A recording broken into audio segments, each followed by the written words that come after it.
Genius Brain listeners, this podcast is brought to you by FitBod. Summer is coming up, and I know you're trying to get fit, and maybe maybe not just for the summer, maybe just in life in general. This is where FitBod comes in. It's like having your own personal trainer, but better. It's cheaper. You can work out anywhere with or without equipment, and it's easy to build a custom fitness plan that just works for you. My friends, the app is super easy to use.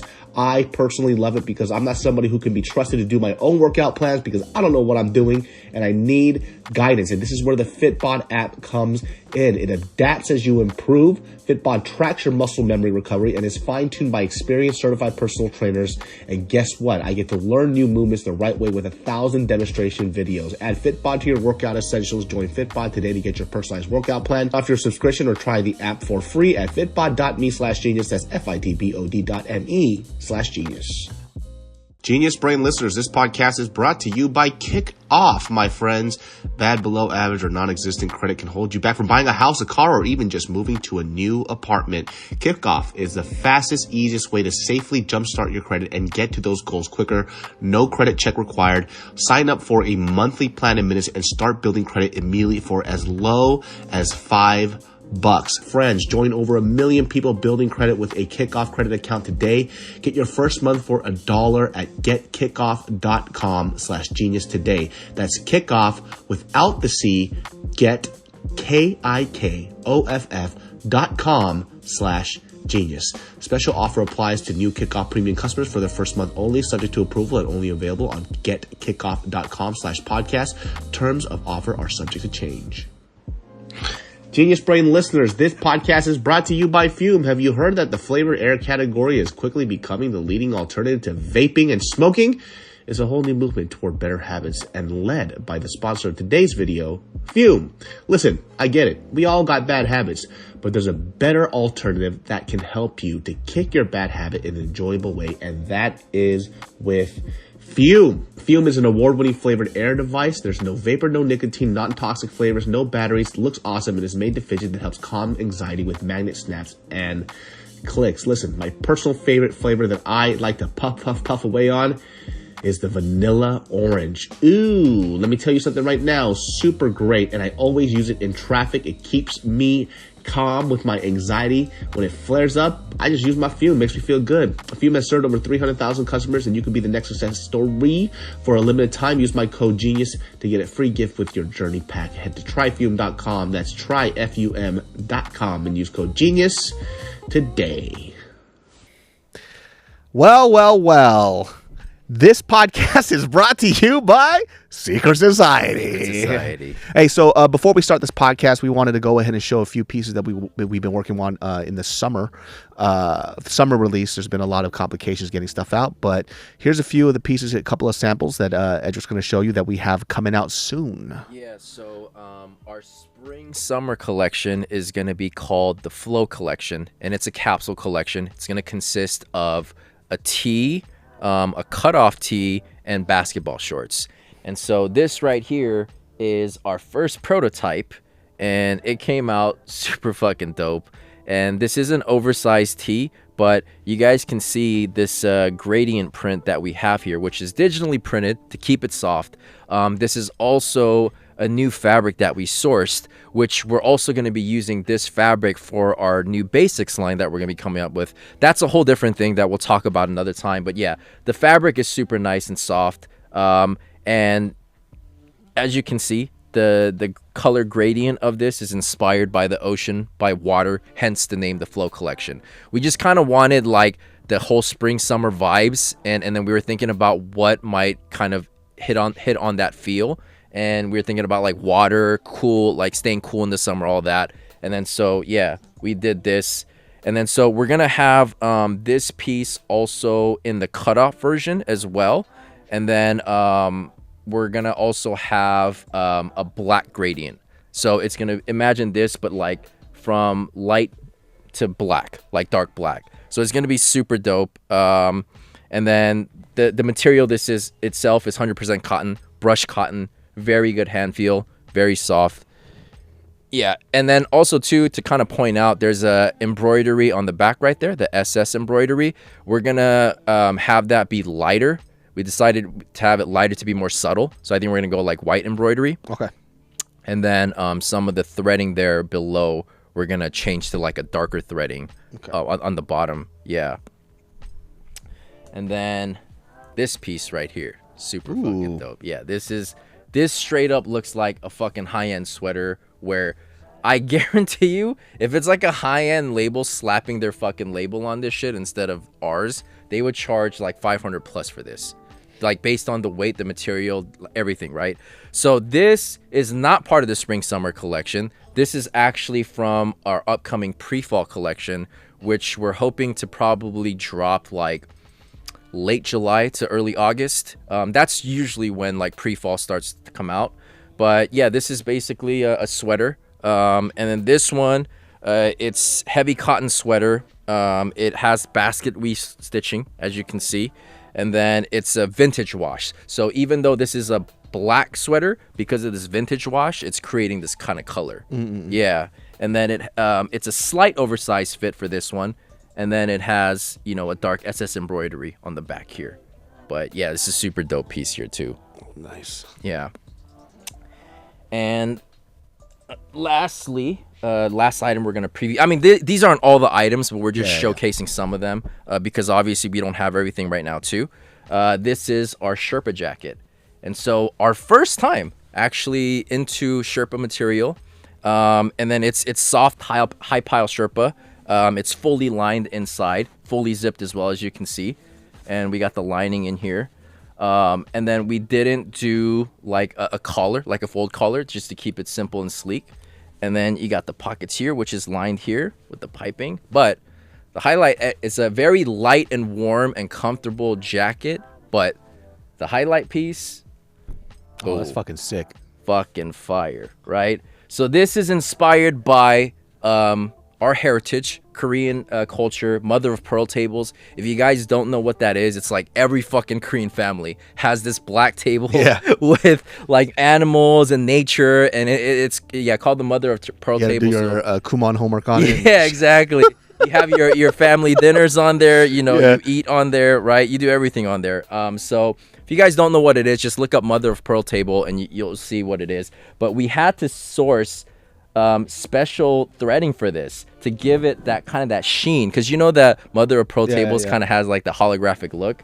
And so we got the cranes here, the clouds, the mountains, the cherry blossoms here as well. Super dope piece. I'm really excited about this, and we're gonna have multiple colorways of this as well. So yeah, it's gonna be fucking dope. Well, that's a little piece of what we have coming for you guys pre-fall and also in the summer. Check out Secret Society. Stay tuned. And get ready to cop it. Going on, like, you want to talk about at least your homies were fucking responsible. Mountain Dew bottles. Yeah, and Red Bull of scheduling their classes around rates. They didn't go to class. Did you see that video of that kid who was in a PC bang? It was in China. And who's getting beat the shit out of him? Just unloading on his ass. So apparently, that kid, 5, 4, 3, 2, 1. Domo arigato, annyeonghaseyo, everybody. How is everybody doing? Welcome to another episode of the Genius Brain Podcast. Now going on. This podcast has been going on for almost like 5 years now. Do you know what episode you're on now? Like 430 something. Dang, do you count though? I put it in the beginning. Oh, okay, It's like 430 something. Are you gonna celebrate any of the 100th episode? I keep forgetting. I keep forgetting. I know, right? If you're at the 400 something mark, you had 4 I'll celebrate on to do it. Well, you know, the only reason why I have 400 something is because I used to do 2 episodes a week. Right. Oh, that's right. That's right. I didn't realize that until I saw the count of other people's podcasts who started before me. Yeah. And I have more. I'm like, oh, it's because for the first 3 years I was doing 2 a week and I was losing my fucking mind. Right. So I decided to just do 1 a week. And now they're like, your podcasts aren't even like 2 hours long like they used to. And I'm like, sorry guys, it's just we're gonna keep it to about an hour because it's just hard sometimes. It's like people have to understand too. I have the MMA podcast and I have the one with me and Tim. Yeah, that's fucking 3. Yeah, and I think a lot of times people can't really understand what it's like to do the podcast like that frequently, right? For you to be talking that much, for you to have to like, you know, be paying attention to the stuff that's going on to talk about.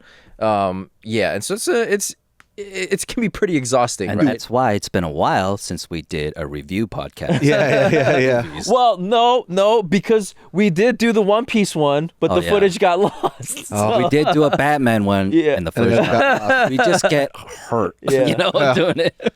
Well, so today we do want to talk about something that I know that people have been requesting. I think because we did the Last of Us, right? And so. Wait, did I talk about with you guys on that or No, no? that was just me and Dave. Yeah. Did you like it though? Dude, Last of Us is one of my favorite games of all time. Oh, really? Yeah. Oh, you've been great on it then. Yeah. Well, too bad.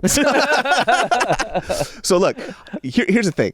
Whenever we do these reviews, especially when it comes to adaptations, I don't play games. Right? I've never been a huge game player.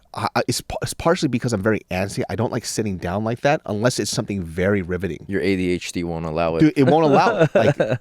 So even with films, I can't watch it very well at home because there's too much shit around. Versus this fool's place. His place feels like a theater. Like I'm fucking locked, right? Yeah. So when there's 1,000 distractions when I'm watching a movie, my mind just goes everywhere. It's just because I'm still in my living room. Yeah. So, then I want to get something to eat. Yeah. Or there's my phone next to me or whatever. And it just doesn't feel right. But when it came to Fallout, Ed texted me. He goes, "Hey, you should watch this." I don't know anything about this, right? I'm just watching it straight up for what it is. The first 2 episodes, it was hard for me. Oh, was it? It was actually very fucking hard, but he was like, just wait. Okay. I was like, thank God, because those first 2 episodes, I wanted to sock everybody on that show. Yeah, like nobody's likable at all. Nobody is likable. A lot of things just don't fucking make sense. Yeah, I get that. It was really hard for me to digest just because I had to suspend my disbelief so fucking much, right? Because, when you watch film and you watch people, right? I think one of the things that allows me to get into it is just how believable the characters are, right? And because Fallout kind of starts really hard, just hits the ground running, I have no background about what's going on, which obviously lends to how great the show is later on. But in the beginning, as somebody who doesn't know anything about the game, it's hard for me to believe that this person is that fucking stupid. Yeah. Maximus? Yeah. I did not like Maximus. I loved Lucy though, because she's cute. Yeah. That, she's the new, what's her face with the big eyes? Poor Things, Super Bad. Emma Stone? Emma Stone. Yeah. I think this new actress, she's going to take up all the roles, man. She was great. Wait, but did you play Fallout? No, I didn't. Okay. I only knew a little bit of it. I knew the memes because the last Fallout and Fallout Bethesda, 76, how shit it was. is like fucking up All right. So all their games. Yeah, so let's 76 games? No. It's called 76. So let's do a little bit of background information. Fallout is a game made by Bethesda Studio, and they have many games under their belt. But within the Fallout series, there's Fallout 1, Fallout 2, Fallout 3, 4, and Fallout 76, which was there was New Vegas too after New all Vegas. three. Yeah. So New Vegas was a DLC kind of thing. Yeah. So it wasn't made by Bethesda Studio. I think. Okay. Yeah, that was done by Okay, Bethesda, because I said Bathsheba. Bathsheba.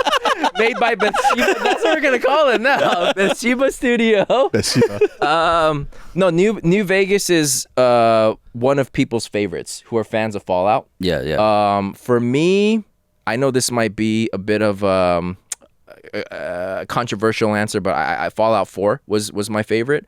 But Fallout 76 was their most recent Fallout, but it's already been like 6 years. That's more like a battle royale type of game, right? Or is it like a, what do you call it? It's a MMO. It's an MMO. So basically, explain MMO, because I don't play video games like that. So basically, it's like mass multiplayer online. Yeah. And in a server, I think you could play up to like 36 players. Right. And then, getting into Fallout 76, it was a disaster of a release. Yeah. It was absolutely horrible. I saw all pre-ordered that shit. I pre-ordered that shit. I got a refund within the first few hours because the game was not even, you couldn't even call that beta. Yeah. It was like alpha at best. Right. Fucking jank. Well, Bethesda is known for their jank as well. Yeah. Their games are known. It's like people call it the Bethesda jank, right? Whenever a fucking Bethesda game comes out, and it's always the modders who ends up fixing the games for them. Right. So they always know that they have that kind of cushion where even if their game kind of sucks, because it's their creation engine that they develop, it's their in-house engine. It's just a fucking shitty engine that they've been using for fucking like decade plus. Like we're talking days back to like original Xbox, and that back then it was like the Elder Scrolls days, Skyrim days. Skyrim is another one of my favorites. But yeah, I've been a Bethesda fan. So just a quick background is that they're a game studio. Only in the last decade they've been fucking up real bad, right? I mean, they've been fucking up for a while in terms of the polish of their games. Right. But before, it was always like part of the quote-unquote charm of Bethesda, of like, yeah, the Bethesda games are buggy and that's what makes it funny, or that's what makes it fun. It's part of the experience. But now it's just unplayable. Well, now it's technology has advanced so much is that it's like, dude, you can't call this a AAA title. Right. There's Starfield being their So Fallout has a big fandom then. Oh, it's a huge following. And because of this show, it brought all-time high player base for all, like, across the board. Fallout 1 through 4, New Vegas, Fallout Shelter, which is a mobile game, Fallout 76. All the player base surged with Man, that. I don't know, dude. Like gaming to me is just like so hard for me to get into. Like I Sit down and like invest your time in it. Yeah, it's just like I feel my life force just depleting out of my life. It's actually therapeutic for me. Yeah, it's therapeutic for me. So I only play a certain type of games. Like I don't like playing scary games though, you know? Like I'm so close to buying The Last of Us Part 2, but I don't want to play a scary game. I don't want to play a horror game. I would actually be very curious to get your take on The Last of Us Part 2. So even if you decide not to play it, watch the playthrough then, or get a summary, because it's a very, very polarizing game in terms of I hear that all the time too. Yeah. But back to the Fallout thing. So that's a little bit of the background information for those of you guys who don't know, who only discovered it as a show. It's based on a game, but it's not canon. So none of these characters or stories are part of the world. All I'm hearing is that the show is canon, because it's literally like the writers and the studio together were saying, because it happens after Fallout 4. All I've been hearing is like it's in the universe. Yeah. All of it, it's canon. Oh, is it canon? Yeah. So that's why a lot of the fanboys online were pissed about one of the huge plot elements in the game that we'll talk about in a bit. Yeah. They were really pissed because it has to do with the Sino-American War. Yeah. No, I thought it was not canon. It's canon because all the other games are like you can control the ending, right? Because you have so many options of like how dialogue, you choose to play the game, right? Yeah. In a sense, all of that is canon depending on your choice. That's true. And That's even the true. setting of the world itself is an alternate reality, right? Yeah. So that's what I thought. It was like, is this 1950s? I had to look it up. It's 2077, the very opening shot. It's in a world that kind of got stuck in the 1950s, so they still have post-apocalyptic world. Yeah. So after World War II is when it shifts from our reality to this Fallout reality, where because of the height of the Cold War and the nuclear scares and tensions between America and communist countries, that it kind of scales into a huge nationalist idea in America. So it's like stuck in the 50s while technology does get better. There's no LEDs though. There's no flat screens. They still have CRT. They still use film. They still have black and white TVs. A whole bunch of things that kind of point towards this huge nuclear war by 2077. So that's where the show opens. That was the thing too that kind of confused me in the beginning. Like I couldn't understand what I was watching because it was like, wait, is this in the 1900s or like what the fuck is going on? But it's because of the onset of the war. It's just this is where it stopped. And so from whatever technology, I mean, that kind of goes into the idea of when everything is good, you know, things progress in a different way. Right. So it's like where they, you know, technology was advancing became into different resources. Like how do we have energy? How do we do other things? Because all the other stuff, when everything's bad, they have to figure out survival. Survival's the first key, and everything dies. And so when you're living into like these vaults or these chambers, you're not thinking about culture and art. You know, that's not what's happening. And culture and art kind of dictates where a lot of things become invented, right? Because like, I mean, think about like the TV. that's not a necessity. It's just for fun. Yeah. Right. And then they kind of built this consumer base for it, and it becomes better and better and better. But when you kind of drop a bomb on the world, that's not something that's a necessity anymore.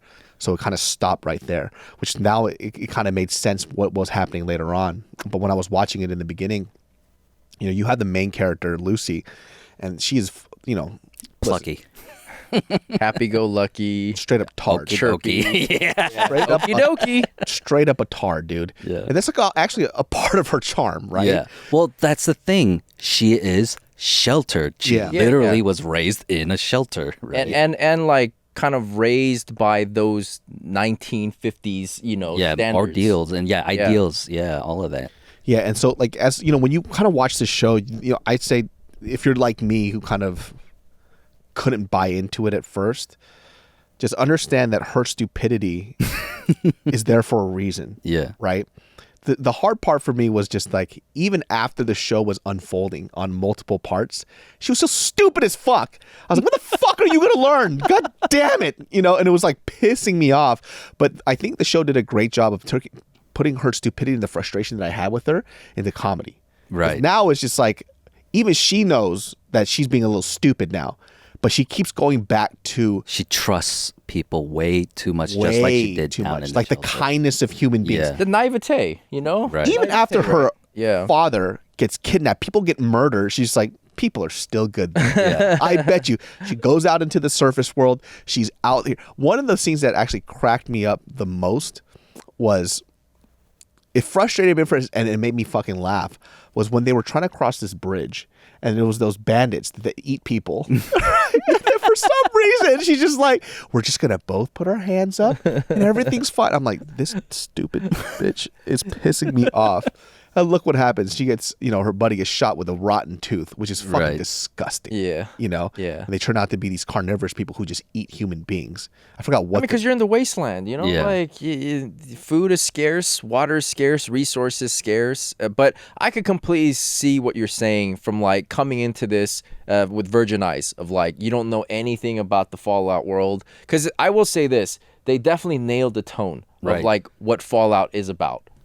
That looked like the smartest thing they could do is like look at all of this material, and they go to the set designers just be like, just do this. You know, it's all Well, there for you. Even just like the wackiness of Yeah. the Fallout universe All of within that. the games. There's The a lot of humor. wacky characters. Yeah, a lot of odd humor, a lot of weird shit that happens, and that's part of the charm of that Fallout lore in the world, right? And so from that standpoint, they really fucking nailed it. Yeah. Yeah, so for people who haven't played this game or even have watched this show, and if you watch some of it, and, you know, just to give you a background of this, it's like it's a dystopian world, right? So essentially after all this war is happening, like America gets this idea of like, okay, well, the elites in the world get this idea of, we know that everybody in this world is shit. We just need a full world reset.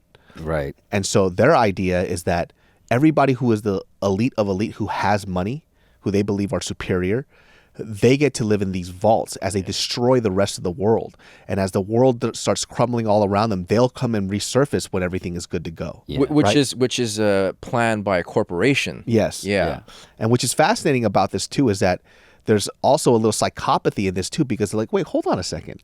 Why don't we just do different experiments in these vaults to see who has the best ideas, who has a better idea than somebody else? And some of them is just sadistic. It's like, what if we just try this? Yeah. Which I didn't realize until I read a little bit about it. It's like there's these numbered vaults and everybody's a different fucking experiment. Yeah. And some of them are just some sadistic, freaky shit. Well, you look at the beginning of even before the world goes to shit, what Vault-Tec is scheming and planning. Like, it was all from the beginning. Like, they have all of these ideas of different things they're going to execute on. And then, yeah, once it goes down to the vaults being separated, they have, different initiatives at each vault.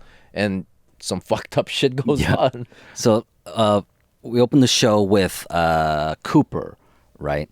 And then it goes on to show like he is like he's an actor, right? A cowboy guy, but he has to do these children's birthday parties for alimony, right? Because we're seeing that he's divorced from his wife. Yeah. That opening nuke was like, oh shit, like for me. I was like, damn. And then you think that they're going to be okay, I don't know, on a horse, but then you see 3 more nuclear explosions. So like, oh shit, it's the end. Yeah. It's the end of the world. Yeah. Genius Brain listeners, this podcast is brought to you by Fitbod. The essential your workout really needs is Fitbod. It's a fitness app that creates completely personalized workouts that adapt as you improve. It's like having your own personal trainer, but better. It's cheaper. You can work out anywhere with or without equipment, and it's easy to build a custom fitness plan that works for you. It makes working out easy. And I know for a lot of us out there, when we kind of do our own thing in the gym, we don't get much results. Well, that's the great thing about Fitbod. You got to ask yourself, what are your current goals and what do your workouts look like? Well, guess what? With Fitbod, it makes it all easy. Fitbod creates a personalized workout routine based on your goals, fitness level, and available equipment. It's fine-tuned by experienced certified personal trainers to bring best practices in exercise science to you. Add Fitbod to your workout essentials. Join Fitbod today to get your personalized workout plan. Get 25% off your subscription or try the app for free at fitbod.me/genius. That's fitbod.me/genius. Genius Brain listeners, this podcast is brought to you by Kickoff, my friends. Bad or below average or non-existent credit can hold you back from buying a house, a car, or even just moving into a new apartment. Credit is king, my friends. And if you need good credit and you want to build it fast and super easy, you got to do it with Kickoff. Now, for me, I'm always looking for ways to improve my credit. And if I could do it in a way where I could just set it and forget it and not think about it, this is where Kickoff comes in. Kickoff is a smart, legit credit hack with no catch and no credit check. It's simple. You make on-time payments, credit bureaus see good behavior, and your credit grows, my friends. So join over 1 million people building credit with a Kickoff credit account today. Get your first month for $1 at getkickoff.com/genius today. That's Kickoff without the C. Get KIKOFF.com/genius.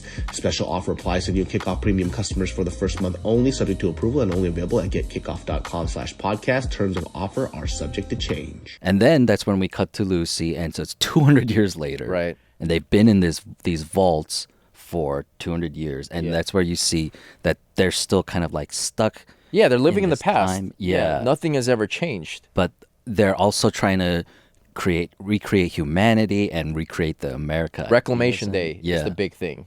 I mean, it was funny. Like she gets approved to get married, right? And she's talking to her friend, and she's like, "Yeah, cousin stuff's for kids. Yeah. I'm ready to get married."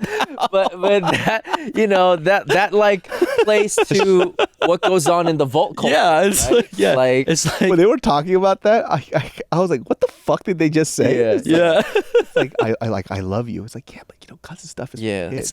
it's So you guys been fucking each but then when you think about it, and it makes complete sense Yeah. of why it's like that, right? yeah. So I thought they did a really good job of keeping things consistent, not just with like what the game has been known for, but within the universe, like the world they created for this TV show. And I mean, I don't mean to jump to the end, but I'll just say this now: it's the best adaptation by far Of a video game. Yeah. Live action, Even because- better than The Last of Us.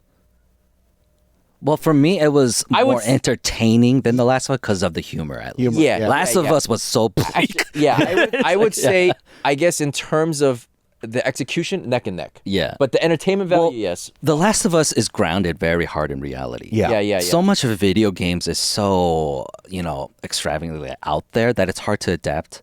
That this did a really good job. Yeah. This did a really good job at getting the weird, quirky shit out there. Yeah. Yeah, when I was watching it too, like we could talk about that character Maximus, right?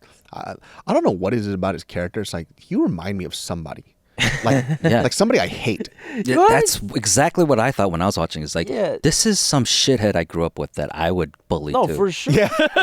it's like, the reason why people hate Michael Scott so much, because they've known somebody like that in their life that they cannot fucking stand. Yeah. And unless you've known if you haven't known somebody like that, you can find it entertaining. But if you've known somebody like that, it gets under your skin. Like, I Yeah. can't stand this fucking guy, So in this like post-apocalyptic world, right? There's different like factions, right? So in the surface world, it's just basically a bunch of vagabonds that built their own way of life, right, for survival. And then there's like cannibals. There's obviously just gangs of people. There's Brotherhood. The Brotherhood of Steel. Brotherhood of Steel, which Maximus is a part So the of. Brotherhood of Steel, their whole thing is to find old technology Yeah, I mean, and they just like worship it or something. I don't know. I still didn't get what their deal was. I guess, their purpose is, to find the old technology and then to utilize it in their current world. Yeah. To, I guess, bring it back. Right? Because it's just a wasteland. Right, because it's been wiped out. Yeah. So they're like preserver of Okay. And obviously it functions kind of like a military unit as well, because religious military unit, religious military, because they have very strict standards and like the way they operate things. But yeah, there are many different factions in there, and then there's even within the ghouls, right? Like Cooper ends up becoming a ghoul, but he's a high functioning ghoul. There are the ghouls in the world and in the game where they've lost their mind. Yeah. So they'll just attack you on sight without any thought. Cooper carried the show. Oh, Walton Goggins was an is the amazing fucking man. fucking cast as the fucking lead, dude. Us He was- cowpokes Yeah. take it as it comes. I started to love his accent. Yeah. He killed it. He fucking Yeah. killed So it. for you guys who man. are listening, ghouls are these people who had, like, they were inoculated with a bunch of radioactive whatever, right? And then because of that, somehow They're just like mutated. Yeah, they mutated and they yeah. can't really die, Right. But they become like these flesh-eating monsters that just kill people. So it's like unless they take some kind of drug, Yeah. which is their medication, like then they don't turn into complete zombies. Right. He doesn't Like lose his mindless. mind. You're right. He keeps some of his humanity, even Yeah. though he's still in a mutated form. Right. And so you'll like find out later on in the show there's a city called like Shady Sands, right? And so this is the part where I actually really started liking the show, right? It was like, oh, okay, these people who had this idea of what a utopia was, they kind of dismissed like the strength of humanity, right? And Shady Sands developed this very harmonious, great place to live, but when it comes to find out, they destroy Shady Sands. Yeah. because it disproves what they were all doing. What Vault-Tec was Right. up to. Right. Yeah. Yeah. So when the opening is Lucy getting married, they open their next door neighbor's vault. Their Vault 33. They open Vault 32. Vault 32 comes in. Something's a little missed. They're fucking dirty as shit. And like their manners are, they wipe their dick on the fucking curtains and shit. But like then we see that there's, what are they, scavengers? Scavengers. Whatever. And then so they actually come in and they just kill motherfuckers and they want to steal their shit. But in reality is their leader, Moldaver. Moldaver. Yeah. They want to kidnap Lucy's father, who is the overseer of their vault, right? Overseer McLean. And they leave with him. And that sets out Lucy's journey to go to the surface and find her father, right? Yeah. Which then leads her into actually more than that. It's like if you find Moldaver, you'll find your father. And then we see how Moldaver is a bigger character in this whole story as well. I really loved how it was opening up to the world building and the history and the past, that it made me go back and watch a bunch of videos, essays on the lore of Fallout and stuff. Like that's why it made me want to play the game. Yeah. Except on PlayStation, you can only play Fallout 4. Yeah. You can play Fallout 76. I don't want to play, play 76. I'm not good on online. Okay, Because okay. I can't take the shit talking that people say. No, actually, people destroying my shit. Fallout 76 actually has one of the best online communities that you'll meet. Okay. Yeah, because they're the people who are playing. Well, the ones who have played for this long, you got to be really passionate about the series, because it was such a crappy game when it came out, and so they're very supportive. They'll give you supplies to get started, give you tips. Like, it's not a toxic, because a lot of online communities are it's toxic toxic. as fuck. They'll fucking grief you if you're low level, just like, troll you and shit. But no, the players there, they'll actually protect you. Okay. And you don't have to engage on PvP if you don't want to. Can I tell you something? Yeah. Bunch of fucking losers. I know they're fucking losers. Sometimes I would play these games. Like, it's like people have always been trying to get me to play games, right? Because they feel that I would be one of those people that are just so good at talking shit. You just troll people. But I would have to care in order to do that, and I just don't care. I forgot what fucking game it was, but whatever was happening, I'm not doing a very good job. Yeah. Right? And people are getting mad at me. Yeah. Like, what the fuck are you doing? You never played this game before? And I'm like, no. Right? And I was like, I didn't know I could like talk to the people. Yeah. Right? And I'm just like, it's literally making me laugh because I think they're trying to hurt my feelings, but it's like, you're the loser, though. Yeah, they just like I don't give a fuck. It's a game. Clash of Clans, that mobile game. Yeah. Like I was just playing it for here and there, whatever. Right? It's free to play. Yeah. But what I'm realizing is all the people around me who are also playing are fucking purchasing and buying shit so they can level up. Yeah. Well, they invite me to their clan so they can battle with other clans. Yeah. Right? Yeah. And then apparently, they're like, hey, we're battling at this time, at this day, whatever. And I'm like, I'm at work, guys. I'm not. No, they're very serious about it. Yeah, so whatever happens is like, I'm apparently the first to lose. And after so many weeks, apparently I'm the weak link. You get kicked? But like Dan was telling me, like, dude, just get dragons, man. Like, buy it if you have to. I was like, I'm not going to fucking pay for shit. Yeah. So I played the game enough to get 2 dragons. Yeah. Right? And I was like, Dan, I got dragons, right? And then bing, like right on cue. I was kicked out of the fucking clan. I was like, fuck this shit. I never played it again. I'm never playing no MMO. I'm not playing fucking the battle problem royales. is you got into a clan that likes to play competitively. There are chill clans. There are casual clans who are just like, hey, have fun. You know, just be a part of our group. And then there's ones, hey, at this time, you got a war. You got to do this. I've seen this. So, like, in college, there was a game called Night Online. It was like a free version of World of Warcraft, right? And you could just play online, MMORPG. This dude I knew, his name was Peter, and this other dude named Christian. They scheduled all their classes around the raid times. So it was like some legit shit. Yeah. So if we wanted to do a function or whatnot, they were never down because they had a raid they had to go to. Yeah. It's like, this is the most insane thing I've ever seen in my life. I don't think I've ever been able to dedicate. Like, I don't even know. Like, even if my own wife, she's like, hey, we have dinner at 6. I'll be there at 6:30. Don't you? You know, like. Hey, that World of Warcraft claimed a lot of lives, man. A lot of. I've had homies who were like became fucking like their rooms became their prison because they never left it. Like I'm talking like you go in there and they would smoke in there too, cigarettes, and like it's fucking on their thermostat on his desk. It'd be like 90 degrees in his room. His wife beater's turning yellow because he hasn't changed in days. Dude, you know, like PC-Bong culture, dude. Yeah, in their rooms though. And this was going on. Like, you want to talk about at least your homies were fucking responsible. Mountain Dew bottles. Yeah, and Red Bull of scheduling their classes around raids. They didn't go to class. Did you see that video of that kid who was in a PC-Bong? It was in China.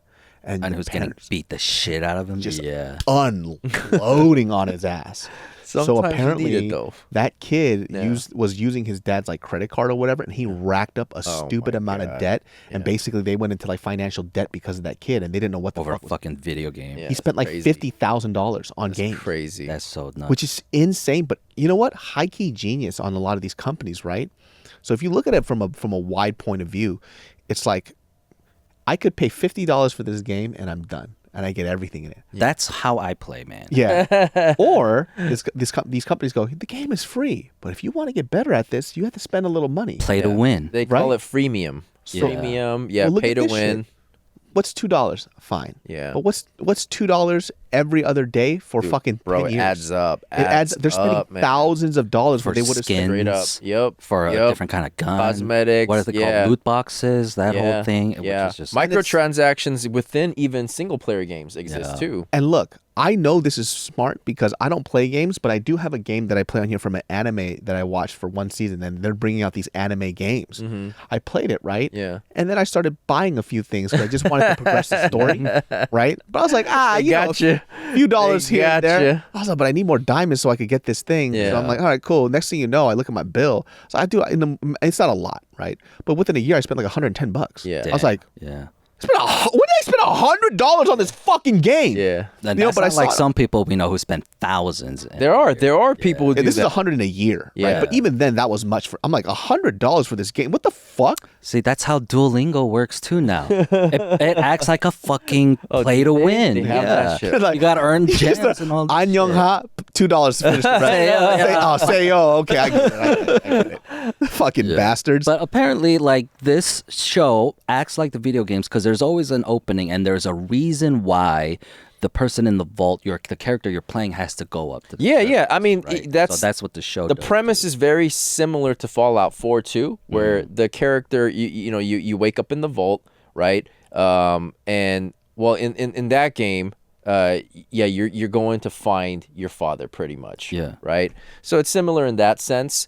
But the reason why I thought it wasn't canon was because some of the stuff that happens in the dates are off or something. Yeah, some and that might be a continuity thing. and something to be with New honest. Vegas as well, which I Right. don't want to give spoilers for people who haven't seen it, but I guess it does make sense. I too do want that to it's play canon. New Vegas because everyone keeps saying that's the shit. Genius Brain listeners, this podcast is brought to you by Fume. Have you heard that the flavored air category is quickly becoming the leading alternative to vaping and smoking? It's a whole new movement towards better habits, led by the sponsor of today's video, once again, Fume.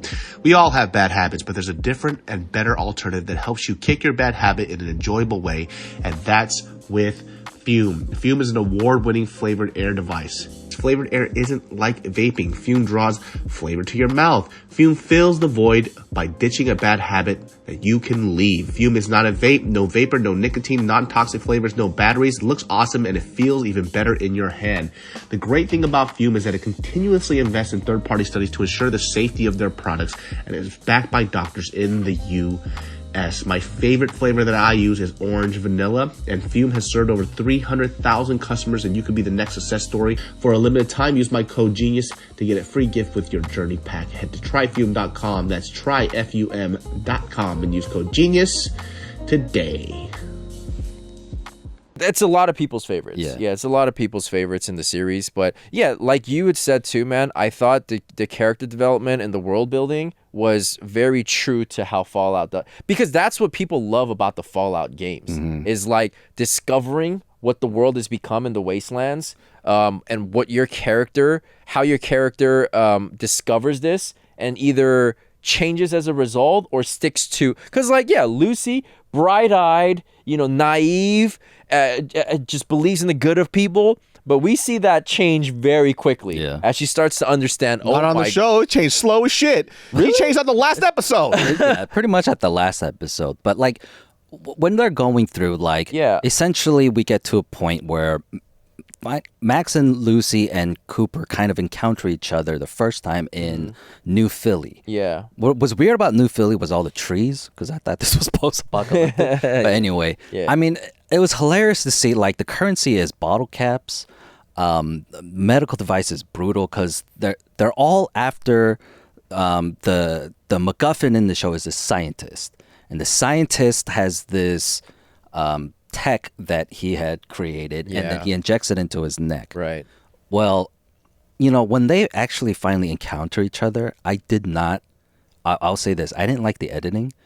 They kind of shat on. It's basically the blocking. They kept breaking the 180 rule, and all that shit. But that's just a technical standpoint. But then, as we go on, Lucy runs away with that scientist, but then Cooper had shot the fucking shit out of his foot. And they put on this meat grinder foot on him. Yeah. And now he has a robotic foot, which brings up the fucking that snake oil salesman. Yeah. Who's like, Who fucks the I have medicine to grow your foot Yeah, and shit like that. And then you see Maximus encountered him earlier because he was fucking chickens. Then we see even the part where Lucy asked for directions with this guy, and he's like, "Oh, is that water? Can I try some?" And then he just drinks it all. And he's like, "Do you want to get married?" Yeah. I don't have that long to live, so it'll just be a little while. Yeah. And then all of these little horrible things about the future that opens up the universe a little more. Like when they run into what's it called? That other ghoul that they know, and he's run out of that medicine, right? And we see that he turns into this ghoulish, the crazy the zombie type, Yeah. and he just kills him. Yeah. And then he fucking carves his ass for ass meat, for ass jerky.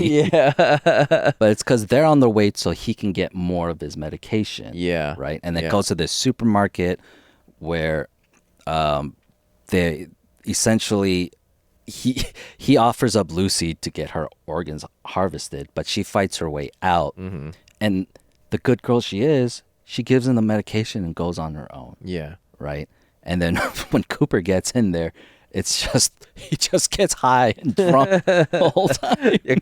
A cocktail of drugs, Dude, the pretty one thing much. that pissed me is because, like, this is what I mean by throughout the show, you would think she gets smarter, but only towards the end, because even in that one time, like, she knows what ghouls are at this point, right? But It's because her world Yeah. still hasn't shattered yet. Yeah, 'cause the lie hasn't been brought up to her face yet. well, that, and you gotta understand is that, like, she's what 20 something in the show, right? Yeah, Like yeah. her age. She's like 23, 24. Right. So, like, her life up until that point has been the vault culture and vault life. And, you know, in terms of days that pass in the show, because it's 8 episodes, not a lot of time has passed. Yeah. So that's what I'm saying. Like, she changes quickly. But I guess from the timeline of the show, it takes a while, like you guys said. A couple weeks. Yeah, the later episodes. But that's a pretty stark change in terms of, like, who she was. Say, yeah, like Yeah. if this was like a bigger, like let's say it's a film. This is a first act. Yeah. In 8 episodes. Yeah. For sure. Because I mean, when Max and Lucy get together, they end up like going to, what is it, Shady Sands, was it? But they fall through this trap. Yeah, the trap door. And then they end up in vault, what, I forget which vault. Yeah. 40 something. Yeah. And it's fucking Chris Parnell. He's got one eye.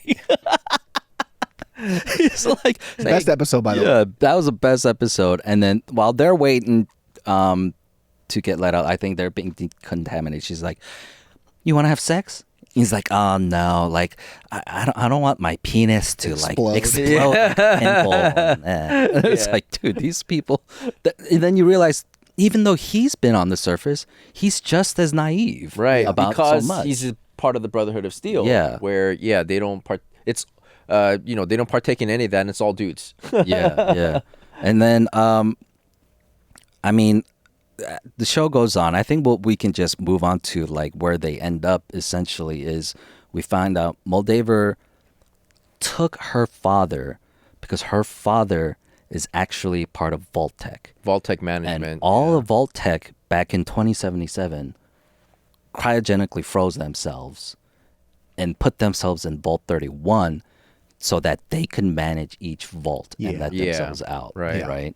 And then we learned through flashbacks, Cooper's flashbacks, that his wife, who worked for Vault-Tec, they were responsible for the atomic bombs dropping. Yeah. They Planned set it. off the They nukes, planned it, yeah. Right? So that was what the Twitter, like, Fallout fans were super pissed about, saying that fucks up the canon. It's because of the Sino-American War, saying the Chinese dropped the bomb first. But then the show is bombshell opening, no pun intended, that no, Vault-Tec set off the bombs because They of coordinated capitalism. the whole thing. Yeah. I like that better. Yeah. I like that better than having a foreign country come and try to destroy the U.S. Yeah. I mean, and that set off the wars as well. Yeah. Vault-Tec. I mean, that's just like how Vietnam started. There was a false flag, like a Navy ship that sank, out in the Philippines. Yeah. No, that was definitely a fundamental difference, because I was like, again, one of the reasons why I thought it wasn't canon was because, like, oh, that's a different reason from how things started, how shit hit the fan. That Vault-Tec was the orchestrator of all this, and they planned this behind the scenes. But yeah, I guess it does make sense though, because it doesn't necessarily change anything. It's no, this is what you thought it was, but in actuality, this is what happened. Yeah. So. And I don't think it matters at that point, right? It's like whoever. Well, that's just for the the nerds like me who Yeah. I think from a viewership standpoint, it doesn't. Yeah, right. It doesn't matter. It Because doesn't the story matter. will progress how it's Right. going to progress. Right. I mean, we get we get to a point where they get the scientist dies, so they have to cut his head off. Yeah, because the head is carries that has thing around the little thing. So that's cold fusion, right? Yeah, Yeah. So the MacGuffin is the scientist's head. Yeah. Right. Oh, and then we have the good boy. We have the dog. Oh, right. What's his name? Meat? Yeah. Dog meat? Yeah. meat. Yeah. Who just is friends with literally everyone, you know? And essentially, Moldaver wants that head because the cold fusion will set power back to the entire state of California. No, Or it's Los Angeles, it's at supposed to be like infinite energy. least. Right. Yeah. Right. Which essentially undoes what Vault-Tec has been trying to be in control of. Yeah. Power, energy, Right. faculties, like homes. They want to own it all. Yeah. They want life to go back to what it was, pretty much. Yeah. That's what they're fighting against, Vault-Tec. Because Vault-Tec wants everything controlled. And they want to profit off of it. There's an agenda behind it. But Moldaver, even though when you first meet her, you're thinking, oh, she's just a fucking scavenger bitch who's just trying to, you know? But it's like, no, actually, there's a bigger thing at play here. So what it's revealed is that Moldaver and Lucy's mom had actually fallen in love, and Lucy's mom took her to the surface. They escaped the vaults, right? And they ended were up, lesbian lovers? Yeah. I thought they were just best friends. That's this is what I'm assuming. I thought they were just friends too. Oh, really? I thought they had like fallen I didn't in know love, they so were she each other. left. Yeah, I didn't get the. I could kind of see that too, though. Yeah, I Yeah. thought that they were well, whichever way. Moldaver convinces her mom to leave, and Lucy's mom takes her up to the surface. the observation Griffith Observatory, where they have this utopia where they're like, hey, the surface isn't fucked up anymore. We do have like a great way of life. We don't have to be in the vaults. Yeah. And when her father had found out, he dropped the other bomb. Yep. And this is during Max's lifetime. Right. When he's a child. Which is pretty recent. Yeah. So it was like it was another setup to just wipe out the world again. Yeah. To keep the vaults going. Yeah.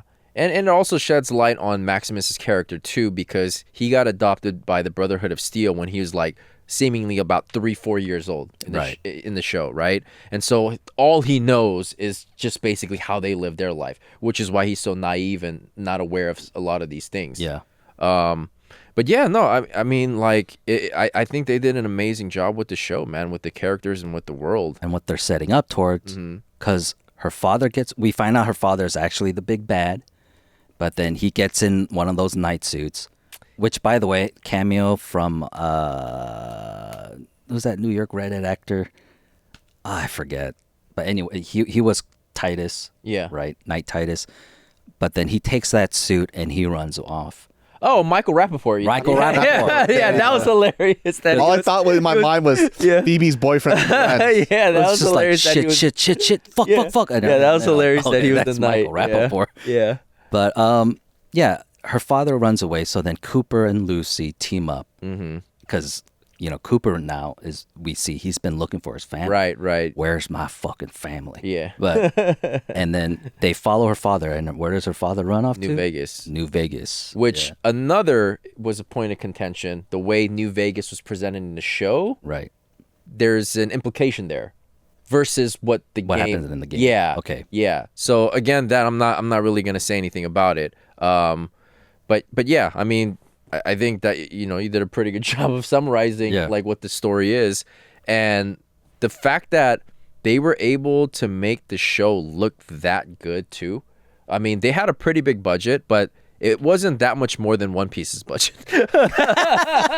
And I'll never forget One Piece for that shit. Yeah, the way this show looks, like the way Loki looks, like it's incredible. Yeah. It's incredible. Well, this is what we were saying with that whole One Piece thing, right? Like when I found out the budget, I was shocked. Yeah, it was like 138 million. I think for this show, it was like 148. Like Really? it wasn't that much more, right? Dude, Rings of Power, it was $1 billion.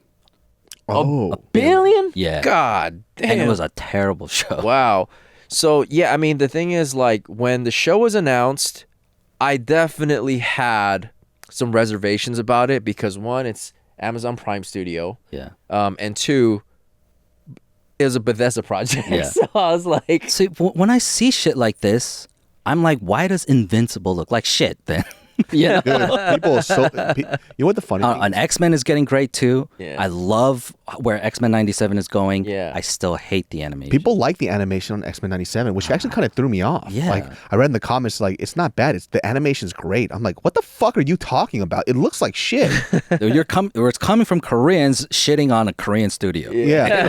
Like, it looks fucking terrible. Yeah. Like, I mean, do you mean it's more clearer than the older one? It's in the same animation I style, mean, but it looks bad. look at like Cyberpunk Edge Runners, right? They did an amazing job with that Yeah, shit. Netflix does great animation. Yeah. I'm just wondering why these other mega, just corporations just Yeah. don't want to put the money into animation. But one thing that did help with the success of Fallout was that the director was his name? Oh, Jonathan Nolan. Jonathan Nolan. He was an actual fan Yeah. of the You Fallout have to be. series. Yeah. Yeah. And so he talked Or source material. he talked extensively with the Fallout team and with Todd Howard, who's the head honcho at Bethesda Games.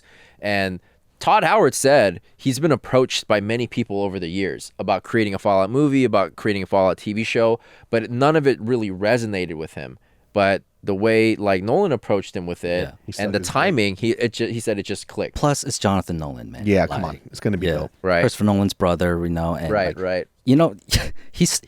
He co-wrote Interstellar, right? Yeah, You yeah, know that's right. why he wrote it so well? Because he studied astrophysics. That was his major in college. That's fucking cool. Yeah. So you need good, smart people to make like good fucking shows. Right. At the end of the day, So rating wise, what would you guys give it out of 10? I'm gonna say 9. I give it an 8. I would give it. I would be inclined 8.5, 9. Yeah. Yeah. I give it- I would give a pretty high. Because Score. I give what's it called?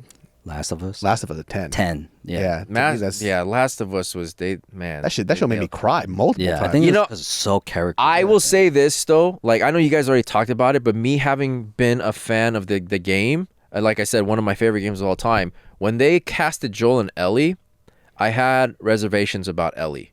I didn't know if the You weren't lady- familiar with their game. Lady Mormont. Lady Mormont can play Ellie. Yeah. I was like, Pedro Pascal as Joe. I was like, all right, top notch.